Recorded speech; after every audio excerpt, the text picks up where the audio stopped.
నమస్కారం, ages news కి స్వాగతం. బులెటిన్ లో ముందుగా హెడ్లైన్స్ చూద్దాం. ఎన్టీఆర్ ట్రస్ట్ కు 30వ వార్షికోత్సవం ఎమ్మెల్యే దగ్గుపాటి వెంకటప్రసాద్ పాయింట్స్.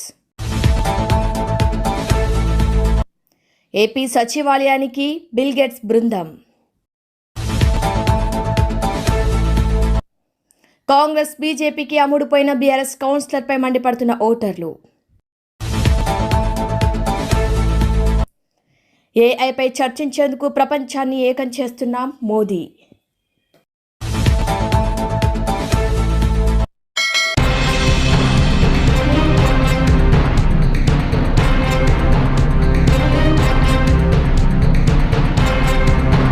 కడప జిల్లా పులివెందుల పట్టణంలో శ్రీకృష్ణదేవరాయ జయంతి వేడుకలు ఘనంగా నిర్వహించబడ్డాయి. పూలంగల వద్ద ఏర్పాటు చేసిన శ్రీకృష్ణదేవరాయల విగ్రహానికి కడప పార్లమెంట్ సభ్యుడు వైఎస్ అవినాష్ రెడ్డి పూలమాల వేసి నివాళులర్పించారు. ఈ సందర్భంగా ఆయన మాట్లాడుతూ, శతాబ్దాలు గడిచినా కూడా శ్రీకృష్ణదేవరాయలు వంటి మహానుభావులను ప్రజలు ఇప్పటికీ స్మరించుకోవటం వారి గొప్పతనానికి నిదర్శనమని అన్నారు. దేవాలయాల నిర్మాణం, చెరువుల తవ్వకం వంటి అభివృద్ధి కార్యక్రమాల్లో ఆయన చూపిన దూరదృష్టి ఈ రోజుకి ఆదర్శమని పేర్కొన్నారు. అలాంటి మహానుభావుల అడుగుజాడలోనే ప్రజా జీవితంలో ముందుకు సాగాలని తమ సంకల్పమని తెలిపారు. ఇక బడ్జెట్ పై మీడియా ప్రతినిధులు అడిగిన ప్రశ్నలకు సమాధానంగా సంక్షేమ పథకాల కోసం తగిన కేటాయింపులు లేవని ఆయన విమర్శించారు. 18 ఏళ్లు నిండిన ప్రతి ఆడబిడ్డకు నెలకు 1500 ఇస్తామని చెప్పినా ఆ పథకానికి నిధులు కేటాయించలేదని అన్నారు. 50 ఏళ్లకే వృద్ధాప్య పెన్షన్, నిరుద్యోగులకు నెలకు 3000 భృతి వంటి హామీలకు కూడా అదనపు నిధులు లేవని పేర్కొన్నారు. గత 22 నెలల్లో ఆరోగ్యశ్రీ, ఫీజు రియంబర్స్మెంట్ పథకాలకు వేల కోట్ల రూపాయలు బకాయిలు ఉన్నాయని తెలిపారు. ఎన్నికల సమయంలో ఇచ్చిన హామీల అమలుకు ప్రస్తుత బడ్జెట్లో స్పష్టత కనిపించడం లేదని, ఇది అంకెల గారడి మాత్రమేనని ఆయన విమర్శించారు.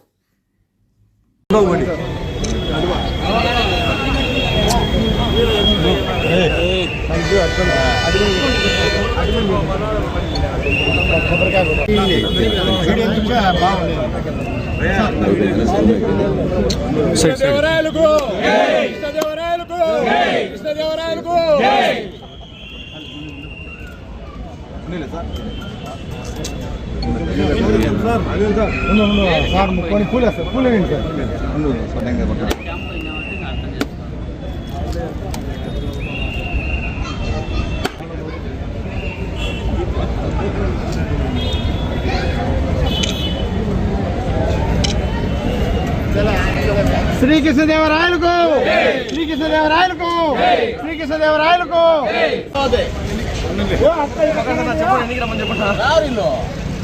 బాబు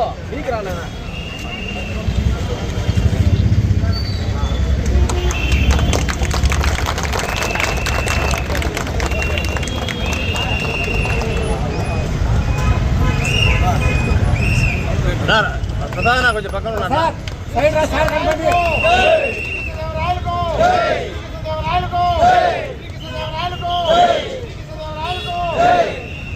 జయంతి ఉత్సవాల సందర్భంగా ఇవాళ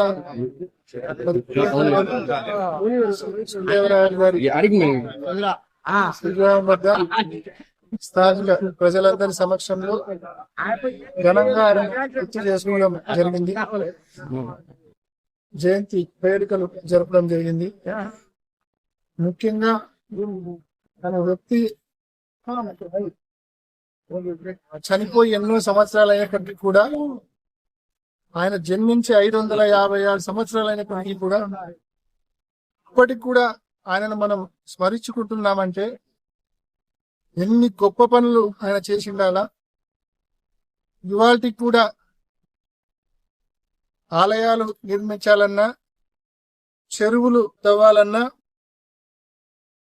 గుర్తుకొచ్చే పేరు శ్రీకృష్ణదేవరాయలు గారి పేరు గుర్తుకొస్తుంది. అంటే ఒక ఇన్క్రెడిబుల్ మార్క్ ఆయన వదిలి వెళ్ళిపోయారు. ఇంత పెద్ద ఎత్తున ఆయన హయాంలో చెరువులు తవ్వడం అయితేనేమి, ఆలయాలు నిర్మించడం అయితేనేమి, ఎన్నో గొప్ప కార్యక్రమాలు శ్రీకృష్ణదేవరాయలు గారు చేశారు. కాబట్టి ఇవాళకి కూడా ఆయనను పెద్ద ఎత్తున ప్రజలందరూ కూడా స్మరించుకుంటా ఉన్నారు. ఆయన అడుగుజాడల్లో తప్పకుండా మేమంతా కూడా రాజకీయాల్లో ఉన్నాం, ప్రజా జీవితంలో ఉన్నాం. తప్పకుండా ఆయన అడుగుజాడల్లో ముందుకెళ్తామని చెప్పి కూడా తెలియజేసుకుంటున్నాం. బడ్జెట్ లో ఇందాక అడిగినట్టుగా బడ్జెట్ లో సంక్షేమ పథకాలకు సంబంధించిన కేటాయింపులు చాలా తక్కువగా ఉన్నాయని చెప్పి మీరు అంటున్నారు. అసలు చాలా తక్కువగా ఉన్న పక్కన పెట్టారు, అసలు కేటాయింపులే లేవు.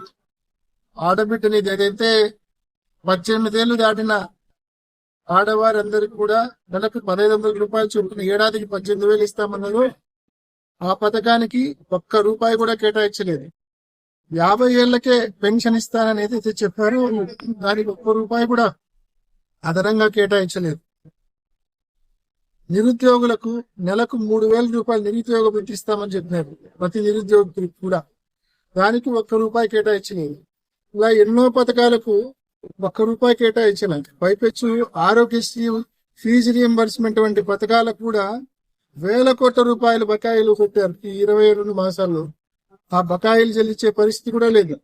అంటే ఫీజు రియంబర్స్మెంట్ కు మాత్రమే 8,000 కోట్ల బకాయి ఉంది. ఆరోగ్యశ్రీకి దాదాపు 5,000 కోట్ల పైచిలకు బకాయి ఉంది. ఆ బకాయిలు తీరిస్తేనే ఆ స్కీమ్స్ అనేటివి జాగ్రత్తగా రన్ అయ్యే పరిస్థితి, ప్రజలకు ఉపయోగపడే పరిస్థితి ఉంది. ఆ బకాయిలు తీర్చే పరిస్థితి కూడా లేదు. ఈ బడ్జెట్ కేవలం అంకెల గారడి తప్ప ప్రజలకు నిజంగా ఏదైతే ఎన్నికల హామీలు ఇచ్చినారో ఆ హామీలు అమలు చేసే పరిస్థితి అయితే లేదు.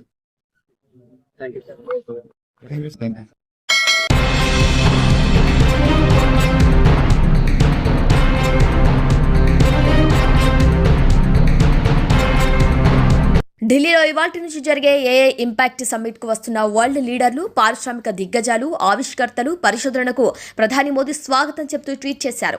ఏఐపై చర్చించేందుకు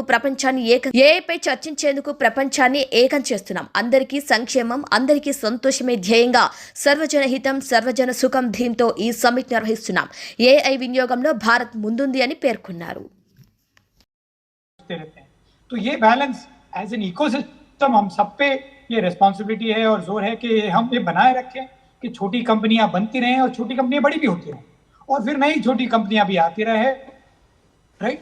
कुछ बड़ी कंपनियां ऑफ कोर्स होंगी जो अपने स्केल के तहत और अपने नो हाउ के तहत कुछ नई चीजें करेंगी, बट हर साइज की कंपनियां होनी चाहिए, हर डोमेन में अलग अलग कंपनियां होनी चाहिए जिनकी स्ट्रेंथ्स हो और जिनकी कैपेबिलिटीज हो, ताकि जो दूसरे भी कह चुके हैं डेमोक्रेटाइज्ड रहे इन द इंडस्ट्री एआई का डेवलपमेंट और एआई का ग्रोथ। तो ये सब पे निर्भर है कि हम ये इसको कैसे ध्यान पे रखते हैं, ना कि ये 3-4 कंपनियों के हाथ में रह जाए। जी अजय हमारे साथ जुड़े हुए हैं। अजय, अर्जुन जी ने जिस बात को कहा, हालांकि चंद्रशेखर ने इस सवाल को रखा कि किसी कॉरपोरेट जगत का कोई एकाधिकार ना हो, ऐसे में भारत जैसे देश में जहां आबादी इतनी है और साथ ही साथ अगर हम कृषि क्षेत्र, शिक्षा का क्षेत्र, स्वास्थ्य के क्षेत्र की बात करें तो ऐसे में बहुत सारे चैलेंजेस भी हैं जिन्हें ध्यान में रखते हुए इस पे ध्यान देने की ज़रूरत है कि किसी एक कॉरपोरेट जगत का कोई एकाधिकार ना हो। हालांकि हम देखते हैं कि कृषि में जिस तरह से आगे बढ़ा है भारत, किसान ई मित्र को लेकर, एनपीएसएस को लेकर, डिजिटल एग्रीकल्चर मिशन को लेकर। संजय, बिल्कुल आप सही कह रहे हैं कि मोनोपोली में विश्वास नहीं रखते हम लोग डेमोक्रेटाइजेशन की बात करते हैं और इसीलिए हम वेस्ट के उस मॉडल को बिल्कुल स्वीकार नहीं करते जिसमें जो एकाधिकार है कुछ चुनिंदा कंपनियों के पास, और एआई के साथ यही हो रहा है। एआई में आपने देखा कि कुछ बड़ी कंपनियां हैं, 5-6 कंपनियां जिनके पास एआई के सोल्यूशंस हैं, उन्होंने हैवी इन्वेस्टमेंट किया है और इसीलिए अब एआई बबल, आप सोचिए एआई शुरू भी नहीं हुआ, उसका यूज केस अब तक पहुंचा भी नहीं और एआई बबल की बात होने लगी कि क्या इतना बड़ा इन्वेस्टमेंट जरूरी था करना। इसकी वजह से जो इम्पैक्ट हो रहा है प्लेनेट पे वो कितना सस्टेनेबल है, वो कितना गैर जरूरी है। जिस तरह से पहले हमने देखा कि जो इंडस्ट्रियल रिवोल्यूशन हुआ उसमें संसाधनों का बेतरतीब से इस्तेमाल किया गया वेस्टर्न नेशंस के द्वारा, और उसके बाद अब वो सस्टेनेबल डेवलपमेंट की बात करते हैं, डेवलपिंग नेशंस पे प्रेशर डालते हैं कि ऊर्जा का उपयोग कम करें विकास के लिए। दूसरी तरफ उसी तरह से एआई का जब इस्तेमाल किया तो एआई की जब शुरुआत हुई हैवी इन्वेस्टमेंट झोंका गया इसमें, और कुछ कंपनियों के पास इसका अभी भी टेक्नोलॉजिकल एक तरह से कहें कि मोनोपोलिस्टिक अधिकार उनके पास हैं, क्योंकि वो अपने सॉल्यूशंस लेकर के आ रहे हैं और उन्हीं सॉल्यूशंस को पूरी दुनिया तक लेके जा रहे हैं। पहले लोगों को फ्री में दे रहे हैं, उसके बाद कई सारी प्रीमियम सर्विसेज के नाम पर लोगों से पैसे वसूल रहे हैं। ये उनका मॉडल है, उसमें कोई गलत नहीं है, लेकिन भारत इस मॉडल को फॉलो नहीं करता है। भारत डेमोक्रेटाइजेशन की बात करता है, इसलिए भारत सरकार ने लीड लिया है कि हम एआई को सपोर्ट करेंगे। भारत सरकार ने जिस तरह से डिजिटल पेमेंट को डेमोक्रेटाइज किया, स्टार्टअप इकोसिस्टम को डेमोक्रेटाइज किया और एक इकोसिस्टम का निर्माण करना जिसमें सभी लोग समान रूप से उसका फायदा उठा पाए, चाहे वो स्टूडेंट्स हो, रिसर्चर्स हो, स्टार्टअप कंपनी हो या फिर खुद गवर्नेंस मॉडल का इस्तेमाल करने वाली सरकारें हों, तो मोनोपोलिस्टिक जो व्यू पॉइंट है उसको बिल्कुल हम लोग स्वीकार नहीं कर सकते। और इसीलिए हम पूरे डेमोक्रेटाइजेशन की बात कर रहे हैं। ग्लोबल साउथ में होना इस समिट का ये दिखाता है कि हम ग्लोबल साउथ के जो देश हैं, G20 में जिस तरह से हमने उनको प्रतिनिधित्व दिलाया, उनके कंसर्न्स की बात की, भारत को एक ट्रस्टेड पार्टनर के रूप में ग्लोबल साउथ ही नहीं बल्कि पूरी दुनिया के लोग देख रहे हैं। और इसीलिए भारत के साथ जो कंपनियां हैं, वो अभी जो लीडिंग कंपनियां हैं वो भारत के साथ हाथ मिलाना चाहती हैं, पार्टनरशिप करना चाहती हैं।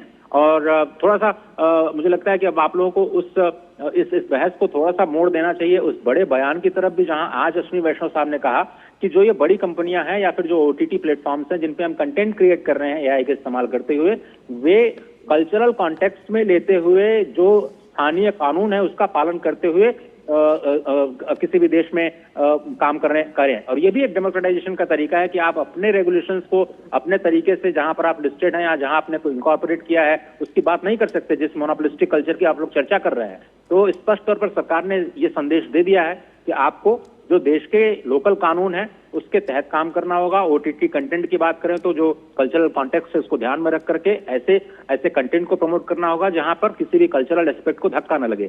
सवाल यही था कि जो युवा है वो एडल्ट कंटेंट की तरफ बढ़ रहे हैं, उसके लिए क्या किया जाना चाहिए, क्योंकि डीप फेक जैसी चुनौतियां हैं वो अमेरिका के लिए भी हैं, यूरोप के लिए भी हैं और उसी तरह से डेवलपिंग नेशंस के लिए भी हैं। तो एक जिम्मेदार नेशन के तौर पर हम ये मानते हैं कि मोनोपोलिस्टिक जो बिहेवियर है वो बिल्कुल ठीक नहीं है और इसीलिए हम डेमोक्रेटाइज करना चाहते हैं। और ये बड़ा संदेश कि आपको जो लोकल लॉज हैं उसके हिसाब से काम करना पड़ेगा। यूरोपियन यूनियन पिछले एआई समिट में अमेरिका ने इसी बात पर जोर दिया था कि रेगुलेशन नहीं होना चाहिए एआई का, जिससे कि यूरोपियन यूनियन सहित दूसरे देशों में भी इसका रेगुलेशन ना हो और इनकी कंपनियां किल ना हो। लेकिन मुझे लगता है कि उनको कंपटीशन मिलने जा रहा है और भारत एक डेमोक्रेटिक एक सुपर पावर के रूप में जरूर ऐसे सॉल्यूशंस लेकर के आएगा दुनिया जिस पर ट्रस्ट करेगी और उसको अपनाएगी। ठीक है अजय, काफ़ी महत्वपूर्ण बात आपने कही कि भारत कंपटीशन दे रहा है इन ब्लॉक्स को और कहीं ना कहीं वो अब दिख भी रहा है। ऐसे में कोचर साहब आपसे एक सवाल काफ़ी यहाँ पे महत्वपूर्ण हो जाता है। अगर हम डाटा की बात करते हैं तो भारतीयों का डाटा बेचकर विदेशी कंपनियाँ लाखों अरबों करोड़ों कमा रही हैं। ऐसे में क्या कुछ होना चाहिए, किस तरह से जो हमारा डाटा है वो हमारे स्टार्टअप्स के लिए उपयोग हो और इस डाटा से कहीं ना कहीं देश को फ़ायदा हो। क्या डाटा को विदेशी कंपनियां जब उससे फ़ायदा उठा रही हैं तो डाटा पर कोई टैक्स लगाना, इस तरह का कुछ हो सकता है क्या? देखिए, हम तो टेलीकॉम सेक्टर से ये पहले से ही बोल रहे हैं कि डेटा और एप्लीकेशन जो विदेशी कंपनियां हमारे नागरिकों पर से कमा रही हैं वो बाहर जा रहा है। उसमें गवर्नमेंट को भी कुछ नहीं मिल रहा और हमारे नागरिक को भी कुछ नहीं मिल रहा। टेलीकॉम में भी ये हो रहा है और अब एआई में अगर हम अंकुश नहीं लगाएंगे तो वही होगा। अब खुशी की बात यह है कि सरकार ने एक ऐसे कदम लिया है जिसमें जो इन्वेस्टमेंट हैवी इंफ्रास्ट्रक्चर है एआई का वो सरकार डेमोक्रेटाइज कर रही है कि सभी को मिलेगा। उसके बाद आप अपनी अपनी क्षमता के हिसाब से उसमें एप्लीकेशन बनाएं। अब अगर फिर भी फॉरेन कंपनीज अपने एप्लीकेशन लाते हैं, डेटा हमारा यूज करती हैं, तो मेरे ख्याल से उनके ऊपर अंकुश लगाने के लिए कुछ ना कुछ फाइनेंशियल बर्डन डालना चाहिए, जिससे कि इंफ्रास्ट्रक्चर में हमारा इंडियन इंफ्रास्ट्रक्चर बढ़ाने के लिए उनको भी कंट्रीब्यूट करना चाहिए, जो आज की डेट में वो नहीं कर रहे हैं। तो ये होना चाहिए। और साथ ही साथ अगर स्टार्टअप्स की हम बात करें तो कई स्टार्टअप्स ऐसे हैं जिसमें फॉरेन वेंचर कैपिटल है, तो उसको लेकर के हम कैसे उसका फायदा देश को मिले, देशवासियों को मिले, क्या कुछ करना चाहिए इस पर? देखिए, इस समय हम बाहर का निवेश बिल्कुल बंद नहीं कर सकते, लेकिन अगर हमारे पास फॉरेन वेंचर्स आ रहे हैं और हमारे पास वीसीज आ रहे हैं इनको प्रोत्साहन देने के लिए, तो जो प्रॉफिट होता है, जो वीसी का प्रॉफिट बाहर जाता है, उसके ऊपर टैक्स लगना चाहिए और भारतीय कानून के हिसाब से लगना चाहिए। उसमें तो कोई दो राय नहीं हो सकती। ठीक है।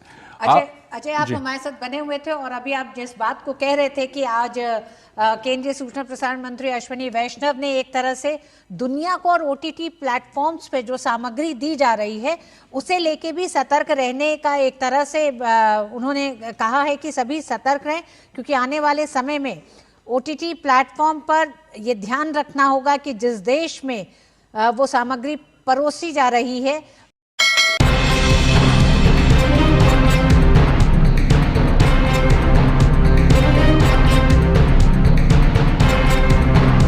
తాండూరు చైర్మన్ వైస్ చైర్మన్ ఎన్నికను బాయ్కాట్ చేశారు బీఆర్ఎస్ కౌన్సిలర్లు. మాజీ ఎమ్మెల్యే పైలట్ రోహిత్ రెడ్డి ఇతర బీఆర్ఎస్ నాయకుల మీద పెట్టిన అక్రమ కేసులను నిరసిస్తూ ప్రమాణ స్వీకారం చేసి కౌన్సిల్ హాల్ నుండి వెళ్లిపోయారు బీఆర్ఎస్ కౌన్సిలర్లు.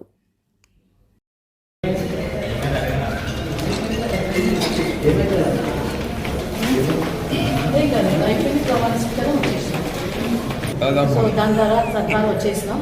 మేము municipal chairperson vice chairperson elections boycott చేసి రావడం జరిగింది.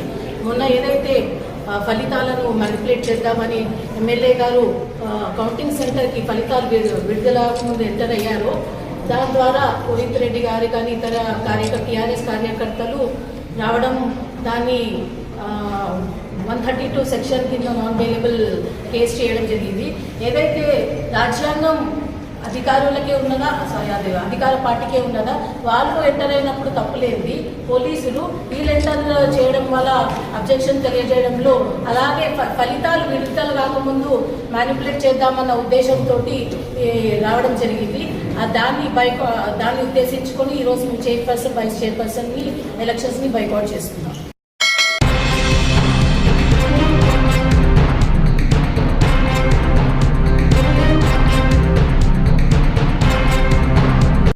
కాంగ్రెస్ బీజేపీకి అమ్ముడుపోయిన బీఆర్ఎస్ కౌన్సిలర్పై మండిపడుతున్నారు ఓటర్లు. రంగారెడ్డి జిల్లా అమనగల్ మున్సిపల్ కార్యాలయం వద్ద ఉద్రిక్త వాతావరణం చోటు చేసుకుంది. కాంగ్రెస్ బీజేపీకి అమ్ముడుపోయిన BRS councillor Patya Nayak down down అంటూ బీఆర్ఎస్ నినాదాలు చేసింది. బీఆర్ఎస్ పార్టీకి చైర్మన్ పీఠం దక్కకుండా కాంగ్రెస్ బీజేపీ కుమ్మక్కైంది. పెద్ద ఎత్తున తరలివచ్చారు. ఆందోళనకు దిగారు బీఆర్ఎస్ శ్రేణులు మరియు ఓటర్లు. బీఆర్ఎస్ నాయకులు పంపించే ప్రయత్నం చేస్తున్నారు పోలీసులకు బీఆర్ఎస్ నాయకుల మధ్య వాగ్వాదం చోటు చేసుకుంది.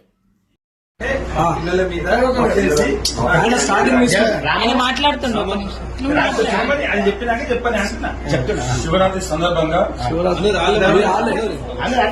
ఈరోజు మహాశివరాత్రిని పురస్కరించుకొని గర్భగుడిలో ఉన్నాం. ఎవరి వారి పిల్లల మీద చేసుకుంటూ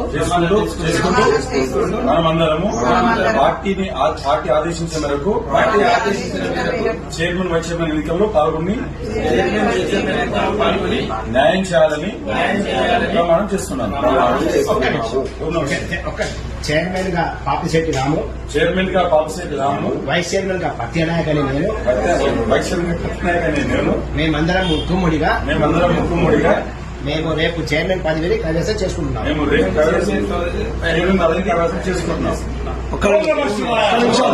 రామన్న ఈ లొకేషన్ తీసుకో, చైర్మన్ కాగానే మళ్ళీ మేము వచ్చి దర్శించుకో.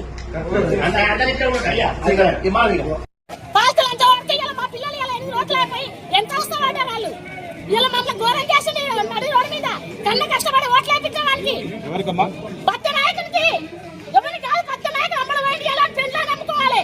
వాడు అమ్మడం వైద్య వాడు కాదు అమ్మడం వైద్య పెళ్ళని నమ్ముకోవాలి. వాడికి వచ్చి మమ్మల్ని ఖరాబ్ చేసిండు, మమ్మల్ని అన్యాయం చేసిండు. ఇలా ఆడవాడికి వచ్చి బాధలు లంచం కొడతాడు. మా ఎన్నడ చేతుల్లో కూడా వచ్చి ఆడలనే కొడతామని వాడు రావాలి. మా గేర్కి గేర్ మొత్తం పాడు చేసిండు. వాళ్ళు వాడు రాకుండా వాడికి మేము మమ్మల్ని ఆగం చేసిండు. వాడు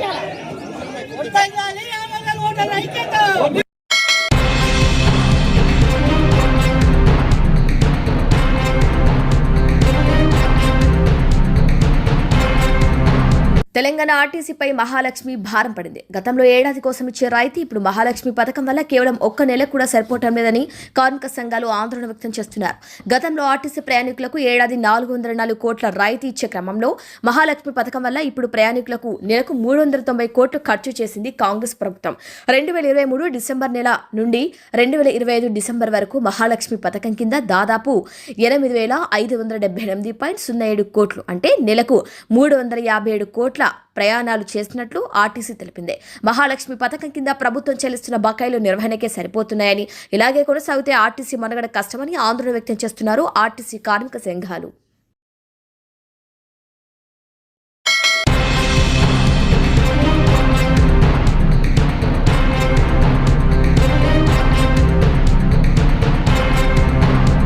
బిల్గేట్స్తో పాటు సచివాలయానికి చేరుకున్న ఆయన ప్రతినిధి బృందం సభ్యులు మైకేల్ థియోడార్, జాయోగులస్ క్రిస్టియానా మరియు ఇస్కుందర్, అంకుట్ చంద్రకాంత్ ఓరా, అర్చన వ్యాస్ సచివాలయంలో కీలక సమావేశాలయ్యాయి.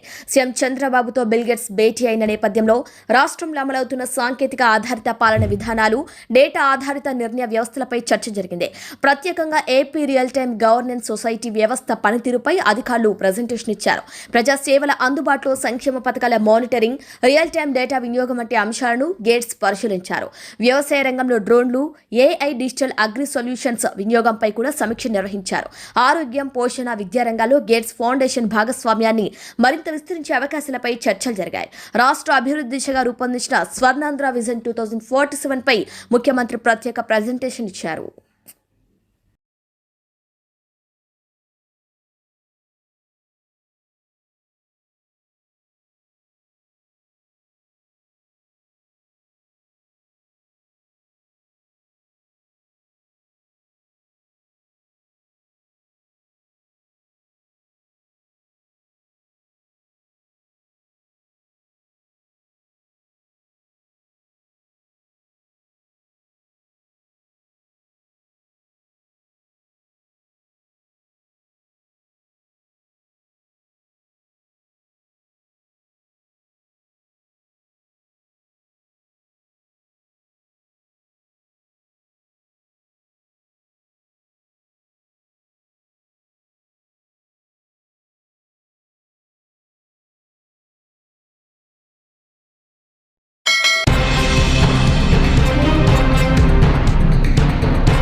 నాగర్ కర్నూల్ మున్సిపాలిటీ చైర్మన్ గా తీగల సునేంద్ర గారు ఎన్నికై మన ప్రియతమ నేత డాక్టర్ కూచుకుల్ల రాజేష్ రెడ్డి గారి సమక్షంలో అధికారికంగా ప్రమాణ స్వీకారం చేశారు.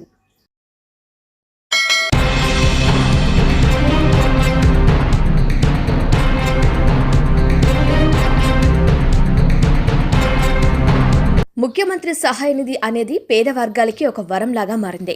ఎమ్మెల్యే కార్యాలయానికి ఏమైతే ఆర్జీలు వచ్చాయో ప్రతి శుక్రవారం ప్రజా దర్బార్లో గానీ, అలాగే మా డివిజన్ పార్టీ అధ్యక్షులు, మా కార్పొరేటర్లు, మా మాజీ కార్పొరేటర్లు వాళ్ళ కార్యాలయాలకు వెళ్లి ఎవరైతే ప్రజలు ఆర్జీలు ఇస్తా ఉన్నారో ప్రతి ఆర్జీని ముఖ్యమంత్రి కార్యాలయానికి తీసుకువెళ్లి అక్కడ చెక్కు రాపించి గౌరవప్రదంగా మళ్లీ ఆ చెక్కును ఇక్కడ కార్యాలయానికి మా పార్టీ నాయకుల ద్వారా పిలిపించి మా పార్టీ నాయకుల సమక్షంలోనే వారికి రూపాయి ఖర్చు లేకుండా తీసుకొచ్చి ఇవ్వటం వలన బాధితులందరూ కూడా సంతోషం వ్యక్తం చేస్తున్నారు. ఏదైతే ప్రజలు ఏ ఆశతో బోండా ఉమా ఎమ్మెల్యే అయితే మాకు న్యాయం జరుగుద్దని, బోండా ఉమా ఎమ్మెల్యే అయితే మాకు అందుబాటులో ఉంటాడని ప్రజలు మాకు ఓట్లు వేసి గెలిపించారో వారికి నిరంతరం కూడా మా డివిజన్ పార్టీ నాయకులు, మా బూత్ ఇన్ఛార్జ్లు, మా డివిజన్ పార్టీ ప్రెసిడెంట్లు, కార్యవర్గం, అనుబంధ సంఘాలు, అలాగే కార్పొరేటర్లు, మాజీ కార్పొరేటర్లు అందరూ కూడా నిత్యం ప్రజల్లో ఉండి మా మహిళలు అందరూ కూడా ప్రజలకు సేవ చేయటం వల్ల ప్రజలు ఈ 2 సంవత్సరాలు సంతోషం వ్యక్తం చేస్తా ఉన్నారు. ఇవాళ ఏ నియోజకవర్గానికి రానటువంటి నిధులు ముఖ్యమంత్రి సహాయ నిధి ఈ నియోజకవర్గంలోనే తీసుకొచ్చాం. నిత్యం రోజు ఇస్తా ఉన్నాం. ప్రతి సమస్యకి, ప్రతి ఆర్జీకి జవాబుదారీతనంగా పనిచేస్తూ ఉన్నాం. ఈ కార్యాలయంలో ప్రతి శుక్రవారం జరిగే ప్రజా దర్బార్లో ప్రతి ఆర్జీకి వాళ్ళ ఇంటికి అధికారులను పిలిపించి ఆ సమస్య ఏ విధంగా పరిష్కారం కాపాడుతుందో అనేది వాళ్ళకి తెలియజేస్తున్నాం. ఇచ్చిన ప్రతి ఆర్జీకి జవాబుదారీతనంగా ఉండటం వలన ప్రజలు సంతోషం వ్యక్తం చేస్తున్నారు. గతంలో అయితే ప్రజా సమస్యలు ఏదైనా అర్జీలు ఇస్తే ఇది ఎమ్మెల్యే ఆఫీస్ ఇంటి వెనకాల చెత్తబుట్టలు దొరికేవి, లేదంటే గతంలో ఎంఆర్ఓ ఆఫీస్ ఇంటి వెనకాల గోడ దగ్గర చెత్తబుట్టలు దొరికేవి. ముఖ్యమంత్రి సహాయ నిధి అనేది పేద వర్గాలకి ఒక వరంలాగా మారింది. ఎమ్మెల్యే కార్యాలయానికి ఏమైతే అర్జీలు వచ్చినాయో ప్రతి శుక్రవారం ప్రజా దర్బార్లో కానీ, అలాగే మా డివిజన్ పార్టీ అధ్యక్షులు, మా కార్పొరేటర్లు, మా మాజీ కార్పొరేటర్లు వాళ్ళ కార్యాలయాలకు వెళ్ళి ఎవరైతే ప్రజలు అర్జీలు ఇస్తూ ఉన్నారో ప్రతి అర్జీని ముఖ్యమంత్రి కార్యాలయానికి తీసుకెళ్ళి అక్కడ చెక్కు రాపిచ్చి గౌరవప్రదంగా మళ్ళీ ఆ చెక్కుని ఇక్కడ కార్యాలయానికి మా పార్టీ నాయకుల ద్వారా పిలిపించి మా పార్టీ నాయకుల సమక్షంలోనే వాళ్ళకి రూపాయి ఖర్చు లేకుండా తీసుకొచ్చి ఇవ్వటం వల్ల బాధితులందరూ కూడా సంతోషం వ్యక్తం చేస్తూ ఉన్నారు. ఏదైతే ప్రజలు ఏ ఆశతో బోండా ఉమా ఎమ్మెల్యే అయితే మాకు న్యాయం జరుగుద్దని, బోండా ఉమా ఎమ్మెల్యే అయితే మాకు అందుబాటులో ఉంటాడని ప్రజలు మాకు ఓట్లేసి గెలిపించారో వాళ్ళకి నిరంతరం కూడా మా డివిజన్ పార్టీ నాయకులు, మా బూత్ ఇన్ఛార్జీలు, మా డివిజన్ పార్టీ ప్రెసిడెంట్లు, కార్యవర్గం, అనుబంధ సంఘాలు, అలాగే కార్పొరేటర్లు, మాజీ అందరూ కూడా నిత్యం ప్రజల్లో ఉండి మా మహిళలు అందరూ కూడా ప్రజలకు సేవ చేయటం వల్ల ప్రజలు ఈ 2 సంవత్సరాల్లో సంతోషం వ్యక్తం చేస్తూ ఉన్నారు. ఇవాళ ఏ నియోజకవర్గానికి రానటువంటి నిధులు ముఖ్యమంత్రి సహాయ నిధి ఈ నియోజకవర్గంలో తీసుకొచ్చాం. నిత్యం రోజు ఇస్తూ ఉన్నాం. ప్రతి సమస్యకి, ప్రతి అర్జీకి జవాబుదారితనంగా పనిచేస్తూ ఉన్నాం. ఈ కార్యాలయంలో ప్రతి శుక్రవారం జరిగే ప్రజా దర్బార్లో ప్రతి అర్జీకి వాళ్ళ ఇంటికి అధికారులను పంపించి ఆ సమస్య ఏ విధంగా పరిష్కారం కాబడుతుందో అనేది వాళ్ళకి తెలియజేస్తూ ఉన్నాం. ఇచ్చిన ప్రతి అర్జీకి జవాబుదారితనంగా ఉండటం వల్ల ప్రజలు సంతోషం వ్యక్తం చేస్తూ ఉన్నారు. గతంలో అయితే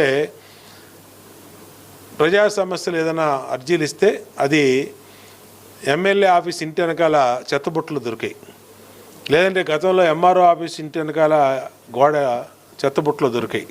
కానీ వాళ్ళు అలా కాదు. ప్రతి అర్జీని ఆన్లైన్ చేసి ప్రతి అర్జీని ప్రభుత్వానికి పంపించడం వల్ల ప్రభుత్వం నుంచి అధికారులు మళ్ళీ వాళ్ళ ఇంటికి వెళ్ళి ఆ అర్జీ మీద జవాబుదారితనంగా పనిచేస్తూ ఉన్నారు.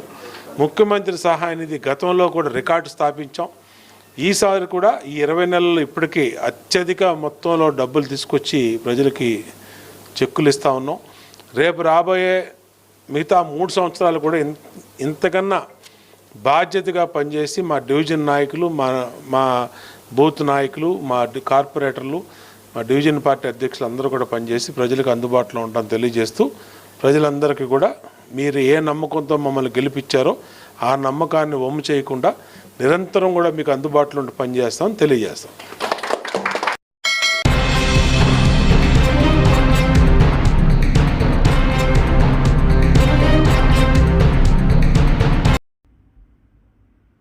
బులెటిన్ ముగించే ముందు హెడ్లైన్స్ మరొకసారి. ఎన్టీఆర్ ట్రస్ట్కు 30వ వార్షికోత్సవం MLA Daggubati Venkata Prasad points. AP సచివాలయానికి బిల్ గేట్స్ బృందం.